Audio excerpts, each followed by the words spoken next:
অভিশাপের এক বিশাল প্রাচীর। এই প্রাচীর ভাঙার ক্ষমতা তার নেই। তার মনে পড়ে সেই মুহূর্তের কথা যখন সে বলেছিল, আনা খায়রুম মিনহু, আমি তার অর্থাৎ আদমের চেয়ে শ্রেষ্ঠ।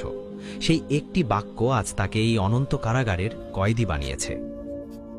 1000 কোটি বছর আগুনের মধ্যে থাকার ফলে ইবলিসের শরীরে এক ভয়াবহ বিবর্তন বা মিউটেশন ঘটেছে। সে এখন আর জিনের স্বাভাবিক আকৃতিতে নেই। তার উচ্চতা এখন মাইলের পর মাইল বিস্তৃত। তার চামড়াগুলো পুড়ে কালো কয়লার মতো হয়ে গেছে, কিন্তু সেই কয়লার ওপর দিয়েই আবার নতুন মাংস গজিয়ে ওঠে। তার শরীরের প্রতিটি লোমকূপ এখন এক একটি আগ্নেয়গিরির জ্বালামুখের মতো। সেখান থেকে অনবরত বের হচ্ছে ফুটন্ত লাভা এবং দুর্গন্ধযুক্ত পুঁজ।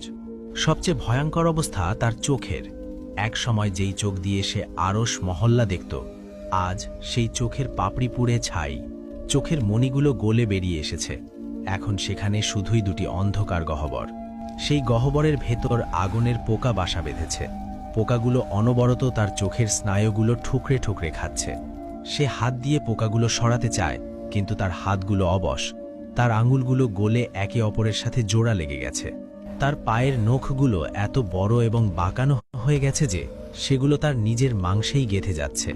হাঁটার শক্তি নেই, সে শুধু হামাগুড়ি দেয়। আর যখনই সে নড়ে চড়ে, তার গায়ের পোড়া চামড়া খসে পড়ার শব্দ শোনা যায়। মচমচ করে শুকনো। জাহান্নামের সময় কাটে না, কিন্তু ক্ষুধা বাড়ে। ইবলিসের পেটের ভেতর এমন এক ক্ষুধা তৈরি হয়েছে যা পৃথিবীর সমস্ত খাবার দিয়েও মেটানো সম্ভব নয়। মনে হচ্ছে তার পেটের ভেতর হাজার হাজার ক্ষুধার্ত নেকড়ে কামড়াকামড়ি করছে। সে ক্ষুধার জ্বালায় চিৎকার করে, খাবার দাও, বিষ হলেও দাও, বিষ হলেও দাও। তখন ফেরেশতারা তাকে শিকল দিয়ে বেঁধে টেনে নিয়ে যায় জাহান্নামের তলদেশে। সেখানে দাঁড়িয়ে আছে অভিশপ্ত গাছ জাক্কুম।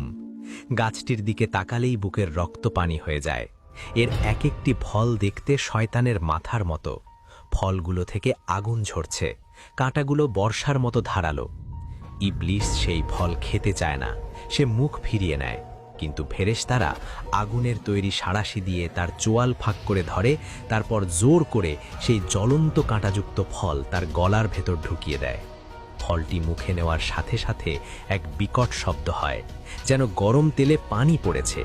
ছ্যাঁত করে তার জিহ্বা পুড়ে ছাই হয়ে যায়। কিন্তু আল্লাহ তাকে মরতে দেন না। সে চিবোতে শুরু করে। জাক্কুমের কাঁটাগুলো তার মুখের ভেতর তালু এবং মাড়ি ছিঁড়ে ফুঁড়ে দেয়। রক্ত আর পুঁজ মুখের কোণ দিয়ে গড়িয়ে পড়ে। গিলতে গিয়ে সে আটকে যায়। কাঁটাগুলো তার গলার